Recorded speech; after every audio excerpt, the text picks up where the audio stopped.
नमस्कार, सियावर रामचंद्र की जय। 22 तारीख को मार्केट की थी छुट्टी, प्राण प्रतिष्ठा प्रोग्राम में हमने सब देखा, प्रधानमंत्री जी भी गए, पूरे देश ने आनंद का अनुभूति की और इसी उपलक्ष्य पे छुट्टी थी। 23 जनवरी को अब देखते हैं मार्केट का प्रीव्यू देखते हैं, मार्केट ने कैसा किया। प्रधानमंत्री गए थे और वहाँ से वापस आके उन्होंने एक नया धमाका कर दिया। अ, उसकी वजह से मार्केट प्रीव्यू चेंज हो गया और अब हम रिकैप को भी हम देखेंगे, प्रीव्यू भी देखेंगे। बट अब हमारा सिचुएशन थोड़ी चेंज हो चुकी है।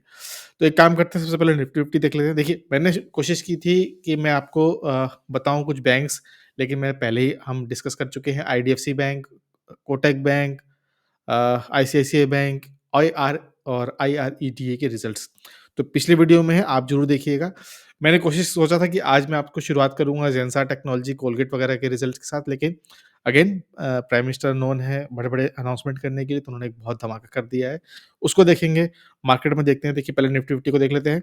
निफ्टी विफ्टी 21,500 का जो उसका सपोर्ट जो पहले हमने डिस्कस किया था, कि जो पहले था सपोर्ट अब वो कन्वर्ट हो गया है रेजिस्टेंस में, तो अब इसके आस-पास जाएगा अगेन 21,800 का एक रेजिस्टेंस तो है ही और फिर 22,000 का लॉजिकल हमारा जो टारगेट है। तो अब मार्केट में थोड़ा प्रेशर आ रहा है। देखिए, बड़े रिज़ल्ट्स जो हैं एचयूएल हमने देखा ही, उसके रिज़ल्ट्स खराब आए थे। उसकी पिटाई अभी होनी बाकी थी। याद रखिए, सैटरडे को एफआईआईज़, डीआईज़ का बहुत बड़ा इन्वॉल्वमेंट नहीं था, हल्के-हल्के इन्वॉल्वमेंट था। असली रिज़ल्ट का इम्पैक्ट हमको 23 तारीख को मिलेगा, मंगलवार को मिलेगा। तो मार्केट ने ज़रूर ओपन किया था 22 तारीख को ऊपर, लेकिन नीचे आया था अगेन 21,500 के आस-पास ही टहलेगा। इसको तोड़ भी दे तो कोई सरप्राइज़ नहीं होगा। मैं फिर से रिपीट करता हूँ, 21,000 के लिए हमको तैयार रहना है। जैसे ही 21,000 पे पहुँचेगा, हम फिर एक फर्दर करेंगे, लेकिन हम याद रखिए, हम मेंटली तौर पे, अपने दिमागी तौर पे 21,000 को प्रोटेक्ट करके रखेंगे, प्रिज़र्व करके रखेंगे, थोड़े से फंड बचा के रखेंगे। निफ्टी बैंक में और भी प्रेशर देखिए, हमने डिस्कस किया था कि एचडीएफसी बैंक का रिज़ल्ट तय करेगा कि ये जो वापस ऊपर जाएगा, नीचे जाएगा। सब तोड़-ताड़ के नीचे आ गया, 2,000 पॉइंट का डिक्लाइन था। कंसोलिडेट किया, फिर आया, लेकिन अब देखिए ओवरऑल मैं बताऊँ तो आपको कोटक महिंद्रा बैंक के फीके रिज़ल्ट हैं, आईसीआईसीआई बैंक के अच्छे रिज़ल्ट्स हैं और एक्सिस बैंक के रिज़ल्ट्स 23 को आने हैं, तो वो बताएँगे। आईडीएफसी बेस्ट के ओके, एवरेज रिज़ल्ट्स हैं। तो जो 200 डे एक्सपोनेंशियल मूविंग एवरेज है, 44,000 500 के आस-पास है, बट अगेन ये थोड़ी ऊपर मूव करेगी। तो मेरा मानना है कि इसी लेवल पे 44,700 के लेवल पर निफ्टी बैंक धीरे-धीरे करके आने के चांस रखता है। तो अगेन हमको अपने फंड्स थोड़े-से प्रिज़र्व करने हैं और फिर हम आगे की जर्नी हम तय करेंगे। हिंदुस्तान यूनिलीवर देखिए, सिर्फ़ मात्र 4% का इसमें प्रेशर था और अब अपने सपोर्ट के पास आ चुका है। उसके बाद दूसरा सपोर्ट भी है, वो भी हमको दिख रहा है। देखिए, एफआईआईज़ का हमने अभी देखा कि नहीं था, आज वॉल्यूम भी थे, लेकिन उतने नहीं थे। बट अगेन इसको ब्रीच कर ले तो कोई सरप्राइज़ नहीं होगा और वापस 23-25 के पास भी पहुँच जाए तो कोई सरप्राइज़ नहीं होगा। बट इसके बीच में आपको कहीं अगर मौका मिलता है और आपका टर्म मीडियम टू लॉन्ग, याद रखिए मीडियम, मैं रिपीट कर देता हूँ, मीडियम टू लॉन्ग टर्म, 3 से 4 महीना, 6 महीना यहाँ पर आपका टारगेट है, तो अब यहाँ से धीरे-धीरे करके कंसोलिडेट करके ये वापस इस लेवल पे 2600, 2700 के आस-पास जा सकता है। तो इस तरह से आप एक ईज़ी स्विंग प्ले कर सकते हैं। एचयूएल के रिज़ल्ट भले ही खराब थे, लेकिन एचयूएल एक प्रीमियम कंपनी है, बहुत ही सॉलिड ब्रांड्स है, बहुत ही बड़े-बड़े नाम, बड़े प्रोडक्ट्स होल्ड करते हैं और सबसे बड़ी बात कि इनके पास प्राइसिंग पावर है। जब चाहें तब पैसा बढ़ा देंगे, आप इनके प्रोडक्ट्स खरीदेंगे ही खरीदेंगे।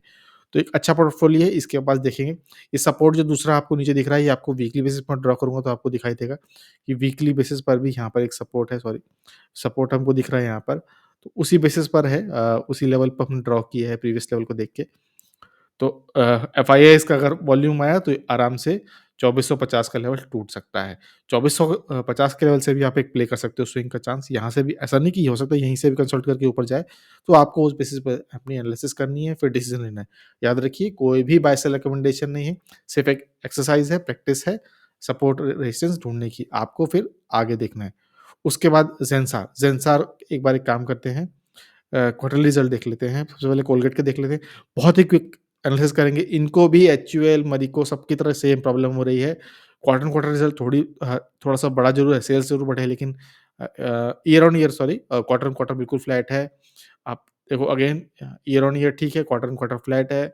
नेट प्रॉफ़िट में भी दिक्कत है। दिक्कत इनके साथ ये है कि इनको सेल्स, रूरल सेल्स नहीं ग्रोथ मिल रही है, तो इसलिए इनकी पिटाई चल रही है।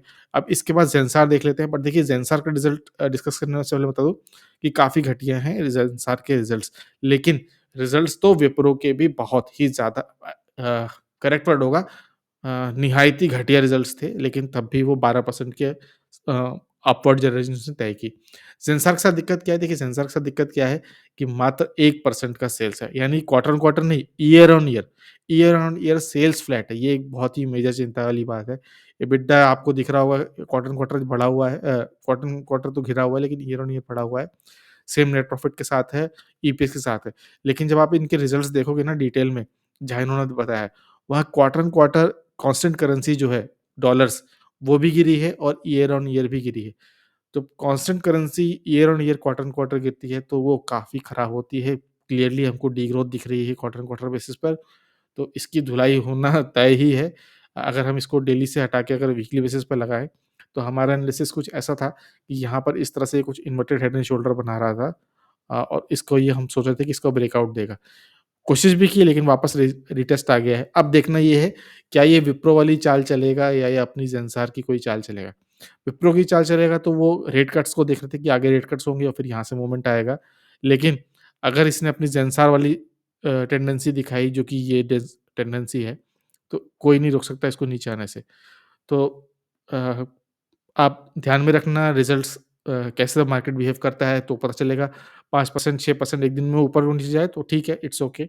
उसके बाद अगर इसकी जर्नी जो है वो नीचे की तरफ जाती है, अगर ये अपना लेवल जो है ये जो 476 का लेवल है ये लास्ट वाला अगर इसको तोड़ने लगे तो एक डाउन ट्रेंड ज़रूर बन जाएगा, लोअर लो, लोअर हाई बनने लगेंगे, तो वहाँ से मौका होगा निकलने का।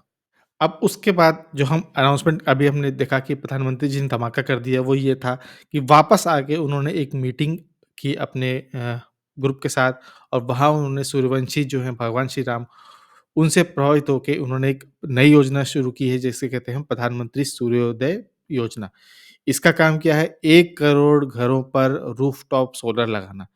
अब इससे बिजली की बचत तो होगी ही होगी और जो अब अगर आप सोलर लगाया हुआ है या आपके किसी जानने वाले ने सोलर लगाया हुआ है, जो एक्स्ट्रा बिजली होती है वो वापस ग्रिड में चली जाती है, वो आपके बिल से रिड्यूस हो जाती है। हाँ, काफ़ी सब्सिडी भी थी, बहुत सारे सोलर प्लांट्स लगे भी हुए हैं। अब इस योजना के बाद 1 करोड़ घरों में सोलर जब लगेगा, तो एक अलग लेवल का बूम आएगा। इसके लिए इन्होंने अपने ये पैनल्स भी की, मीटिंग्स भी की और अपनी रूपरेखा तय कर ली। अब मिनिस्ट्री ऑफ रिन्यूएबल एनर्जी जो है, वो फ़ोकस में आ जाती है और उसके पास फ़ोकस में आता है क्या आता है? आरईसी लिमिटेड क्योंकि यही है जो करता-धरता है। अब आरईसी के साथ दिक्कत क्या है कि आरईसी अभी-अभी मंथली ब्रेकआउट से बाहर निकला। मंथली ब्रेकआउट भी मंथली लेवल यानी मंथली टाइम फ्रेम पर।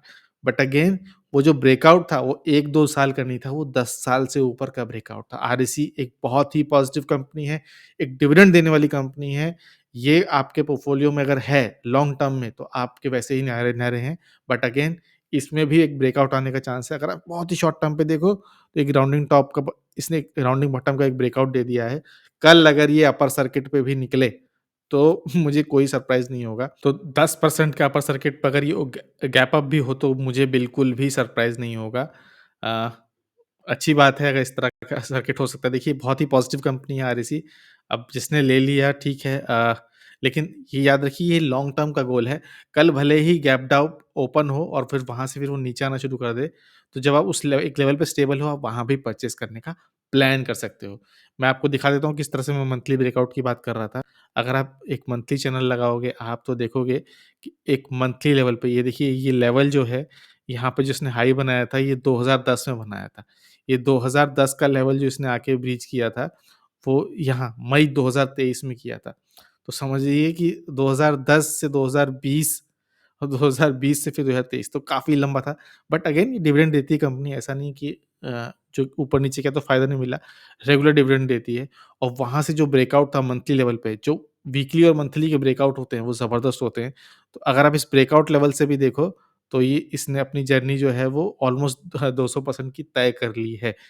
तो अभी भी मोमेंटम इसमें बन जाएगा देखिए अगर सोलर की बात आई तो इस बात को ध्यान रखेंगे आप तो डेली बेसिस पर भी इसमें एक राउंडिंग बॉटम का ब्रेकआउट बन रहा है, तो इसको आप ध्यान में रखेंगे। इसी की जुड़वा कंपनी पावर फाइनेंस कॉर्पोरेशन यानी पीएफसी, जैसा इसका चार्ट, जैसा इसका डेकेड का ब्रेकआउट वैसा ही देखिए दोनों आइडेंटिकल कंपनी जैसे एशियन पेंट पिलेट्स वैसे दोनों ही आरईसी पीएफसी। ये देखिए यहाँ पे आपको क्या दिख रहा है, एक एक राउंडिंग बॉटम, इसका भले ही ब्रेकआउट नहीं आया है, लेकिन अगेन कल इसका भी ब्रेकआउट आ जाए तो कोई सरप्राइज़ नहीं होगा। और मंथली बेसिस पे मैं इसको लगा देता हूँ, तो मंथली बेसिस पे इसको भी आप देखोगे, तो आपको मंथली बेसिस पर भी एक मंथली बेसिस पर भी आपको एक ब्रेकआउट दिख रहा है। तो देखिए कब से कब तक है, यहाँ देखिए 2010 से बैठा हुआ है 2000 मई 2023 तक, और इसने भी ज़बरदस्त 200% के ऊपर तक का गेन दे दिया है। तो जैसा आरईसी वैसा पीएफसी, बट याद रखिए जो रूफटॉप सोलर की जो कमांड है वो आरईसी लेगा, लेकिन सिर्फ़ 2 ही कंपनी नहीं है, और भी कंपनियाँ हैं। मैं कुछ कंपनियों को क्विकली आइडेंटिफ़ाई कर पाया हूँ, मैं आपके साथ शेयर कर रहा हूँ। ज़रूरी नहीं कि ये है, इसके और अलावा भी हो सकती हैं। IREDA Indian renewable energy development से, इन्होंने हाल ही में पीएम कुसुम योजना के तहत रिटेल किसानों को भी इन्होंने दिया है। अब पीएम कुसुम योजना क्या है? ये किसानों के लिए है, जहाँ वो अपने जेनसेट या पानी के पंप, सोलर पंप्स लगाते हैं, वो आप आईआरईडीए के फंड्स के थ्रू लगाते हैं। रिज़ल्ट्स भी डिस्कस किए इतने जो मेरे जैसों के मुँह पे तमाचे थे। मैं थोड़ा-सा डाउटफुल था कि रिज़ल्ट अच्छे नहीं आएँगे, लेकिन रिज़ल्ट ज़बरदस्त आए। लगातार 2 दिनों से पहले ही अपर सर्किट पे बैठा हुआ है। तो इसमें मूवमेंट आ सकती है। लॉन्ग टर्म पे आपको इसको भी ध्यान रखना है। इसके बाद आ जाता है टाटा पावर। टाटा पावर की हम एक बार क्विकली हम इसको वीकली कैंडल लगा लेते हैं। तो हम पहले इसकी एनालिसिस करके बैठे हुए हैं। वीकली बेसिस पर इसने एक कप कैंडल का ब्रेकआउट दिया है। इसका टारगेट जो था वो 364-65 के आस-पास है। ऑलमोस्ट उसके पास जा चुका है। शॉर्ट टर्म पे अगर मैं डेली फ्रेम लगाऊँ इसको, तो एक पोल एंड फ्लैग का ब्रेकआउट पहले भी दे चुका है। लेकिन पोल एंड फ्लैग में हमने डिस्कस किया था कि ये वेट करेगा। 50 डे में एक्चुअली इसके पास नहीं आया था, फिर से लगा के देख लेते हैं। 50 डे में अभी भी थोड़ी दूर है। अगर ये कंसोलिडेट करता है, यहाँ से ब्रेकआउट करता है तो बहुत अच्छी बात होती है, एक सपोर्ट मिलता है इसके पास। लेकिन इसको भी ध्यान रखेंगे, टाटा पावर भी एक सोलर पावर जनरेशन में एक बड़ी कंपनी है, एक बड़ा नाम है। इसके अलावा कुछ मैन्युफैक्चरिंग कंपनी भी है जैसे बोरोसिल, इसको भी आप ध्यान में देना, इसमें भी एक अच्छा पॉजिटिव मूवमेंट आ सकता है। इसके अलावा अदानी ग्रीन, इसमें भी मूवमेंट आ सकता है। ये देखिए जहाँ तक मुझे इसकी नॉलेज नहीं है कि कितना ये अ, इंडिविजुअल रिटेल सोलर में है, लेकिन ये भी सोलर जनरेशन में बहुत अच्छी कंपनी है। अब तो अदानी एंटरप्राइज़ के पास मुझे याद नहीं, पर उन्होंने सोलर वोल्टेइक्स एक फोटोवोल्टेइक सेल बनाने की कंपनी भी एक्वायर की थी, तो वो भी ध्यान में हो सकता है। तो याद रखिएगा सोलर में बूम आ सकता है, देख समझ के लेना, कोई भी आके कोई बोल दे, मैं ही बोल दूँ, वो आप मत लेना। सोच समझ के आपको इन्वेस्ट करना है, देखना है कहाँ पे अच्छा मौका मिलता है, कैसी कंपनी है, फंडामेंटली कैसी है, टेक्निकली कैसी है, फिर आप देखना। तो कैसी लगी एनालिसिस, स्टॉक पिकिंग, क्या आपके पास आरईसी, पीएफसी या आईआरईडीए है? तो ज़रूर शेयर करिए। क्या आप सोचते हो उसके बारे में? ये भी शेयर करिए। वीडियो को देखने के लिए बहुत-बहुत धन्यवाद।